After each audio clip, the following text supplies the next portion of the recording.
John, give it a blast now, my dear. Before my 17th birthday, Oh no, come on! It was 18th birthday. Yeah. I wasn't a well, I was still 17. I wasn't a child grabber.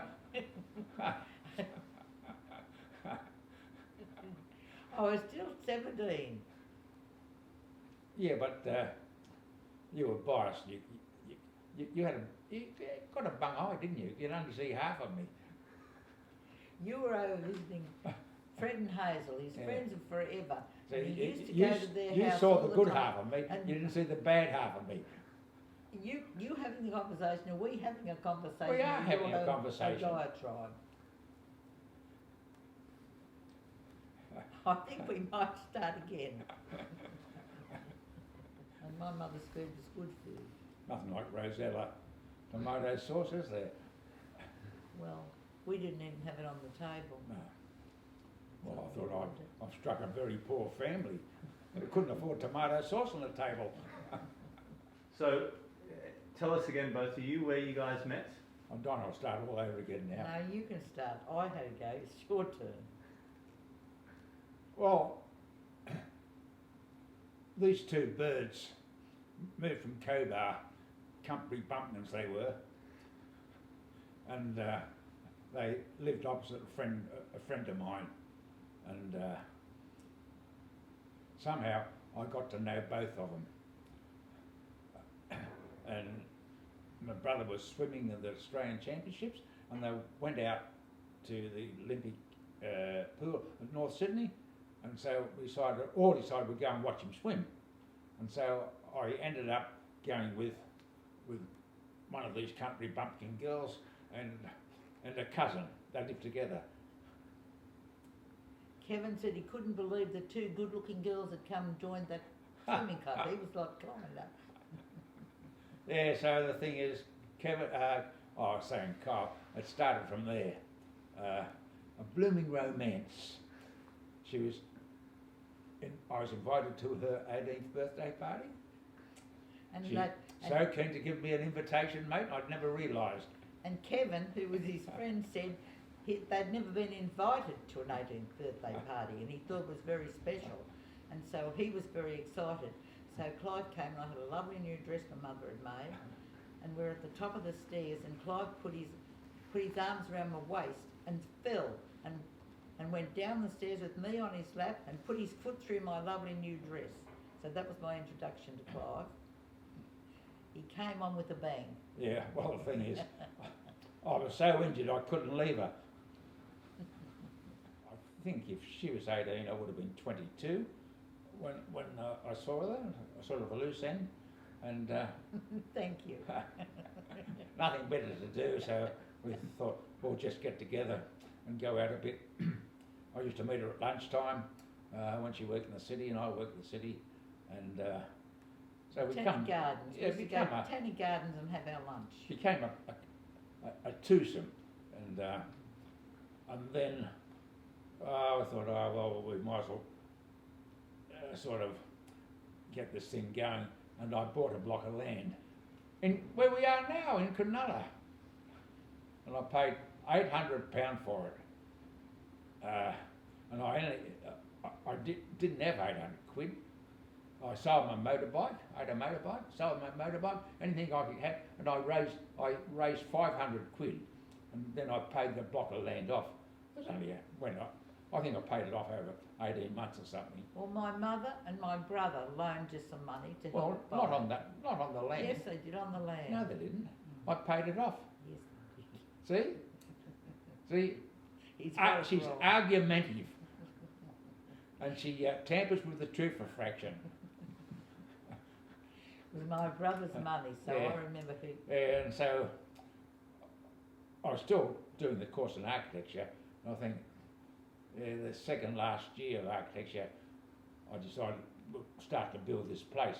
And the problem then, I don't know why the bank wouldn't lend money. No one would lend money on housing. It's one of those sort of things. And what people were doing, they were buying a block of land, putting up a garage, and living in the garage. And I thought, stuff that, I'm not going to live in a garage, not with my beautiful bride. Oh, can't carry her over the threshold of a garage. I slip on the oil. And so what he did, we had this house. It had cement floors with just an indentation, all big cement blocks. And all his mates always remember it because the blocks were delivered down the bottom of the road and there was no drive, and they all helped carry the cement blocks that were from the cupboard to here. Very, very heavy. They all remember. So I built half a house. And up to the front door, we had the front door, and we had a cement. All the floors were cement, and our bed was. He had all these boards that he nailed together to mix the cement on, and so that became. He got to put some bricks in the entrance with the cement board on top, and there was a mattress that I think someone was throwing. it was old horsehair. A horsehair mattress, as uncomfortable as you like, and that was our mattress on bricks, on a cement covered bit of wood in the front door, and across the entrance to the stairs, because we just had upstairs that room, the stairs. There was a room that the bits of wood went to the bottom of the window, and that was where we had Janelle by then, and Janelle had her cot. The only piece of furniture we had, because someone gave it to us. I slung a floor across from the top of the landing there over to the window. What's a horsehair mattress? Or made out of horsehair. Just horsehair's Tail. tail. That's Yeah. what it's made of, so Yeah. it's hard as hell. Hard as hell, Wow. mate. Jeez. Anyway, someone was throwing it out, so that's what we No, got. no springs in it like there is today. Just a bit of horsehair. So It's look, dreadful. That's where Peter had his bed. So Pete stepped in amongst all the tools, and we had that mattress. Oh, not the mattress, the tub that we put in the middle of the floor to have a bath. And when we finished, we had to empty that tub. Yeah, but the thing is, we come from a background of depression where people didn't have much at all. Well, none of your friends lived like that. Well, They couldn't believe we lived like that. yeah, but the thing is, We ended up ahead of them in the end because we Yeah. weren't paying all the rent. but the thing is, in the 1930s, the depression time, people didn't have. There was no refrigerators. It was just an ice block. You wait for the iceman to come round, put an ice chest, and you never had all these electronic gadgets. No one had a dishwasher. That was unheard of. But when we got married, we had a fridge. The one thing we bought was a great big fridge. It was a beautiful big fridge. So we did have a fridge. Yeah, we did. But the thing is, you come from the background where that was something extremely special to have a refrigerator. And there wasn't much building going on during the Second World War, but after the Second World War, the size of a house was restricted. It was 1,200 square feet. So with 1,200 square feet, you try and fit in either 3 or 4 bedrooms with a fairly tight living space. And so what was happening is that architects were experimenting with housing types. I reckon that somewhere along the line, the whole thing's going to be restricted. And what sort of house do you want? Want a 1930 house, or you want a house now that's free? And so this house now was virtually an experimental house. Very Fine. avant-garde it was. Avant-garde. It's not Because it avant. had no walls. Not avant-garde now, but it was avant-garde in the when I built the thing. And people come and go, "Oh, what's this place?" and one bloke said, "It's the ugliest house in the street." He's most probably right. But anyhow, we didn't worry about that because he lived in a little brick bungalow that was built about 1920. So Clive just thought he had no taste. Yeah, no taste at all. So, but the thing is, this type of house, now if you look around now, the sort of sculptural form of the house, you go around anywhere in the Southern Shire and all these duolocracies, they look like this house. They were 70 years down the track. Of, what do you call it? The silver Oh, it was insulation. insulation. And so he tacked that up to the It roof. was like living inside a chocolate box. It was, because it had the silver ceiling. Yeah, but And his friends used to come, and he had one friend who had a girlfriend who he was trying to impress because he thought she was better than everyone else. And so we would have all his Yeah. friends down here for meals, but he would never come because it wasn't good enough to bring his girlfriend. So we used to laugh about that. We thought that was lovely. We had a good time without him because he was such a snob. Yeah. But the thing is, I went to a lecture by one of the greats of the international style at Sydney University. He spoke about space, how you design spaces in house. See, when you look at this house, you come into the front door and it's a vertical volume, it's a vertical space. Then you come into this space here, it's a big space, but it's subdivided between the kitchen and the living space. And then you go up the stairs and you are restricted because the narrowness of it, and then as you get past the bathroom, it opens up again. So it's a series of spaces that you don't get in the houses built today. You don't get spaces. They come in with the roof, put something through about 9 foot high or 8 foot high, and it's just all the same height, and you don't get the sort of spatial qualities. See, this house has got what I call spatial quality, which a lot of houses just don't have. And he used to bring his students, when he was starting to lecture, he used to bring his students out here so they could understand you don't have to have a wall to define a space.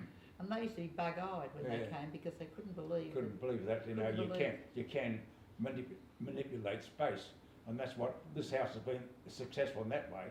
It's been the space has been manipulated, so you get, as you go through it, you get a different feeling of volume. You're most probably not aware of it, but it's there. Yeah. And he used to bring his, as I said, bring his students out, all these Asian students, and they couldn't, they understood space better after they'd come to like the way we did. Yeah, the strange things, those Asian students, we gave them I think in first year, trying to make them feel as though they're doing architecture, design a house for us. And they designed a house, but they had barbed wire all the way around it. A barbed wire fence around every house they designed. And said that's the way it was in Malaysia and those countries. Because the thing is, the Chinese over there are second-class citizens. In China you're right, but once you move out of China, because these other countries are worried about this whole yellow horde coming down and taking them over. And so the Chinese don't get a fair go. That's why they all come to Sydney or come to Australia for their education. They find it very difficult to get into a university like in Malaysia or Cambodia or Vietnam. And we used to invite a lot of them out for a meal, and they used to love to come for a meal because it was so different from what they were accustomed to. And the thing is, every house has got a damn security fence around it. What do they call it? Outhouser? A dunny. Yeah, dunny. But when it's separated from the house? Oh yeah. Yeah, well, because it would have stunk. It was only a pan. It had a pan, and the pan man would come, and you know sometimes you'd There was a person called the pan man. Oh, he's the dunny man. The dunny man. The dunny man.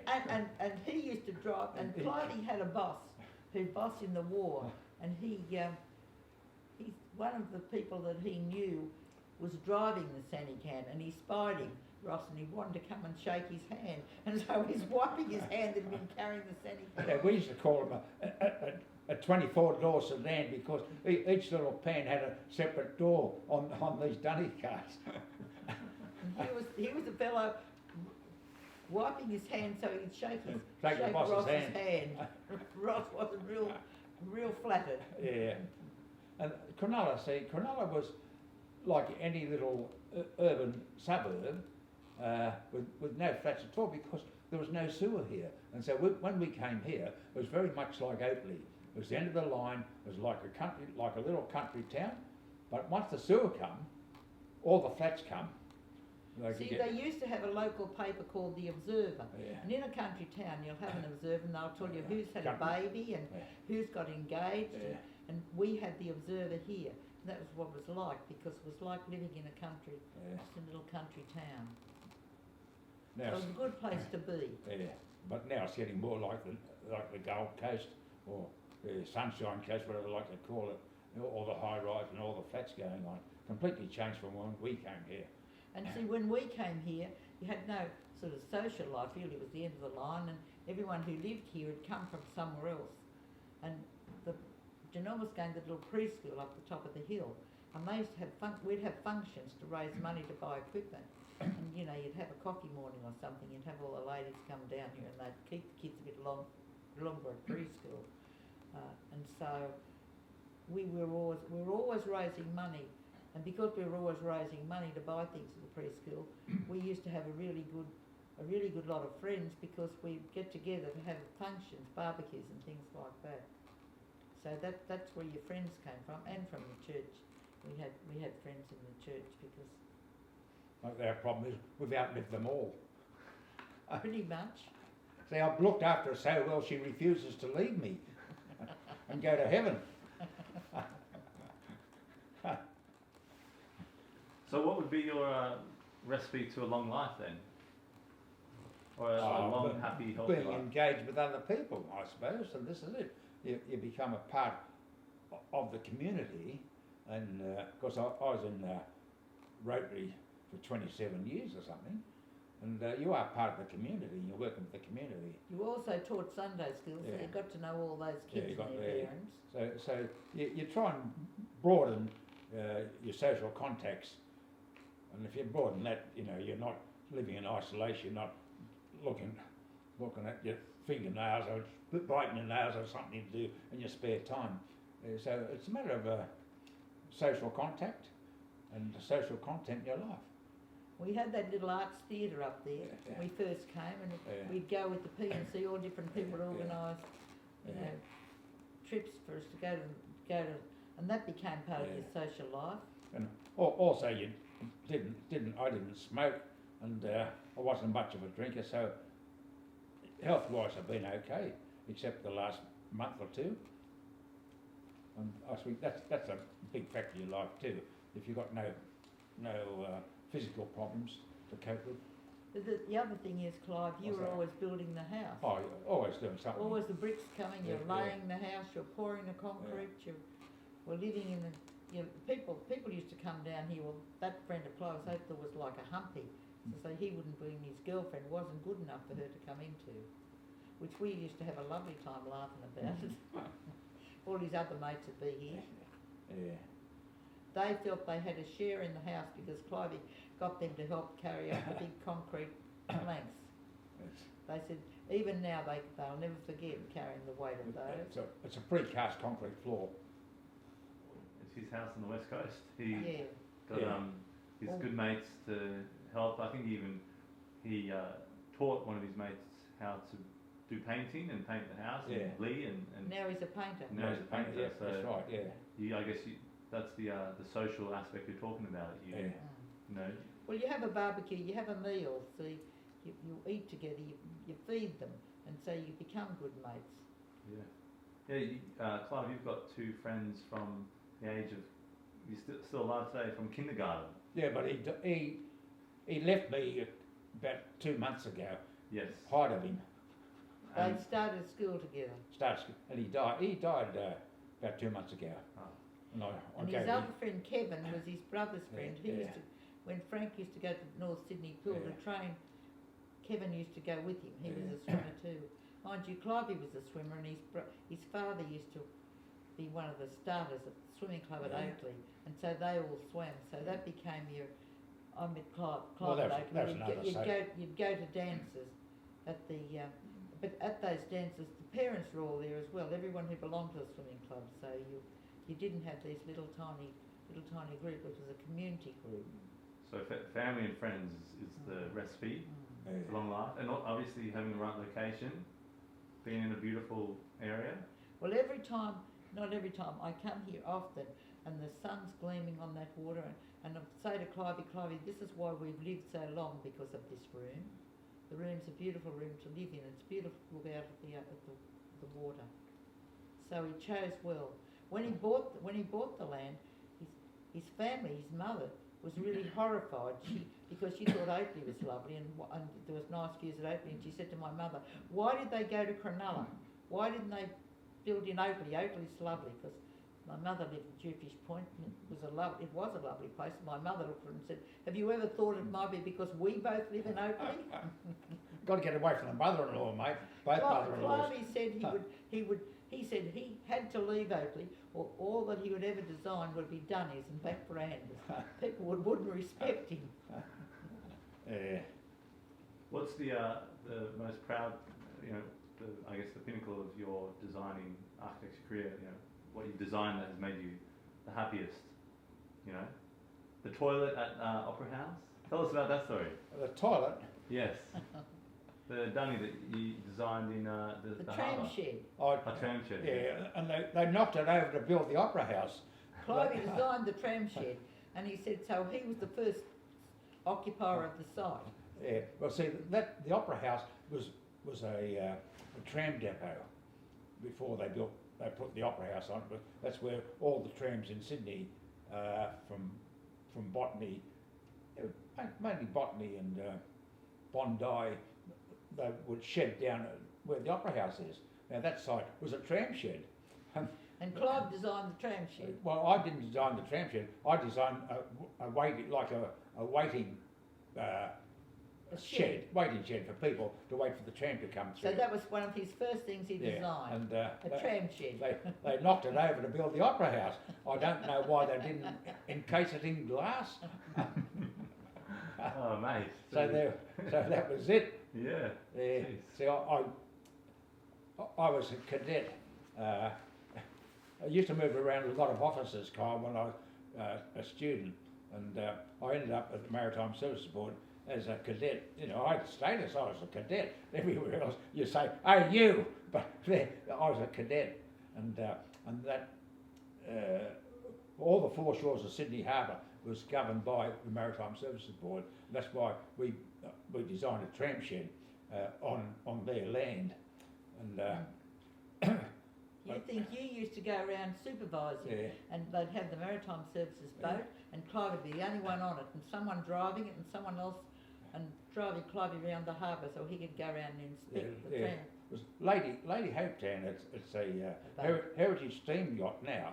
It's in the heritage fleet of Sydney Harbour, and I'd just be up the back like Jackie, sitting up there in the seat by myself, and there was a deckhand, an engineer, and they.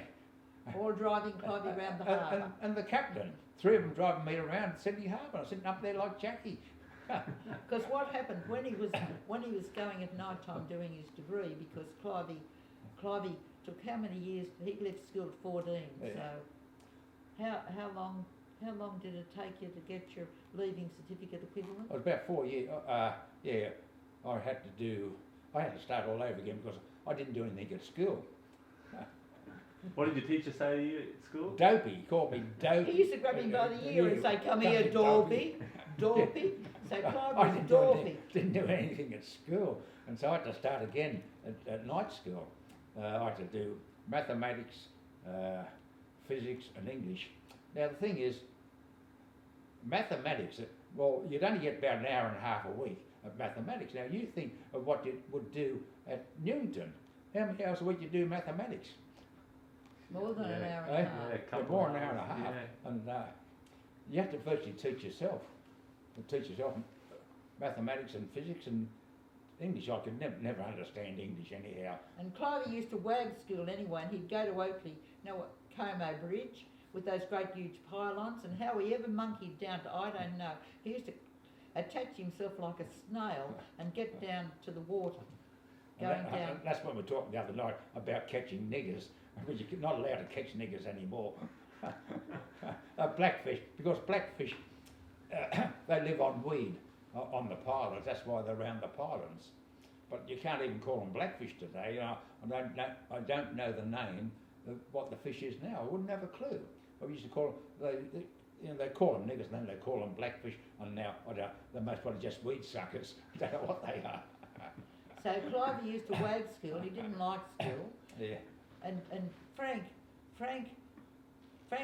went to the same school, and he was Frank at one point. Kyle, he was in the Sydney Morning Herald because he called a strike because they called off sport because it was rainy, and Frank was incensed they called off, and so Frank got the school to go on strike, and so Frank was on the front page of the Herald, this school kid who'd caused a strike. So his advocacy years as a barrister started early. Yeah. I was a home birth. And, well, that's what's the kitchen table. It was most probably under the table. I don't know if it was on top. Your mother said it was on the kitchen table. Right. So I wouldn't Because know. it's flat. Yeah, so I was home birth. The others were, I think they were hospital born. Yeah. Because Clive's mother used to go around Oakley and help nurse Newton. If someone was pregnant, you'd have the midwife come to the house, and Clive's mother used to go around in a sulky with her, helping her. helping with the birth. But you were one of 5, Clive. Yeah, that's right, 1 of 5. Yep. And you were turfed out. Well, you weren't turfed out, but you were the youngest. So you. I wasn't. No, he I was the His 4th. brother was the youngest, and he was the favourite. He was the one who was the Australian backstroke champion. He was the champion, and he was Clive. You'll see downstairs. There's a photo of Clive with the cardigan. His mother said, "Why have you got the cardigan? Everyone else has got a coat." And Clive said, "Because everyone else got it. Clive just would put on the cardigan. Clive would never make a fuss about anything." So. And what was your sleeping arrangements early on? Oh, well, the thing is, in the 1930s or 20s, people only built 3-bedroom houses, and they had verandas, which was what they call Californian bungalows. They had a veranda at the back and a veranda at the front. So once the bedrooms were occupied, then the remaining kids would either sleep on the front veranda or sleep on the back veranda. But a lot of the cases, those verandas were then glassed in. They weren't called verandas then, they were called sleep-outs. But the house I lived in, my father never enclosed those verandas. So I slept on that veranda, the back veranda there, until I was 12. Yeah, but I had a bedroom. Yeah. Because I was a girl and I had the bedroom, but I used to sleep on the verandas because most people did, because it was very healthy to sleep on that veranda. You had your bed, and when it was really hot in Cobar, we'd carry them, we'd put the tarpaulin down on the ground, having first wet the lawn, and we'd carry our mattresses out and we'd sleep on the lawn. But this is one of the philosophies of the Californian bungalow. It was, as the name says, it came from California, and it was firstly a health kick. People say you sleep out in the open to get the benefits of the fresh air. Before that, in Victorian time, when they're building Victoria houses, they were saying, "Oh, you can't sleep out in the open because there's a poisoned ivy, oleanders, and sansevierias, and they give off a poisonous gas of a night time. So if you sleep out, the damn thing will kill you." But when the Californian bungalow came in, they said, "Oh, that's all complete rubbish." And so it was the Californian bungalow was the start of a healthy lifestyle for people. And so sleeping on the veranda, mate, no one worried about it. It's what you did. What you did. Yeah. Except then people, as I say, they closed those verandas in, and they then called them sleep-outs. But then that negated what the Californian bungalow was all about. In fact, the Californian bungalow was a good sort of a house. They opened up the thing to the environment, and they said you should exercise. And it started really, I think there's an affinity between that movement in the 1890s in America, that the Olympic Games started. In the first Olympic Games, the new one started in 1900, and I think it could have come through that change of philosophy of lifestyle. Not being so trapped in and fearful of everything. Yeah. Yeah. And I'd say that would be the precursor to the Olympic Games. I don't think anyone else has ever thought about that, but that's what I reckon that caused the Olympic Games, was a complete change of lifestyle and exercise. And the other thing, Clive and his brothers and his sister, they all went to TAFE because no one went to university. You had to study and you went at night time. So it took a lot of years, Clive, a lot of years. Whereas, his brother Frank would have started off doing that, but he became, because he was good swimming, he became the darling of the Palm Beach set, and they used to look after him all the time. And so Frank won a Fulbright scholarship to go to America, and then he won another scholarship to go to London to do his law.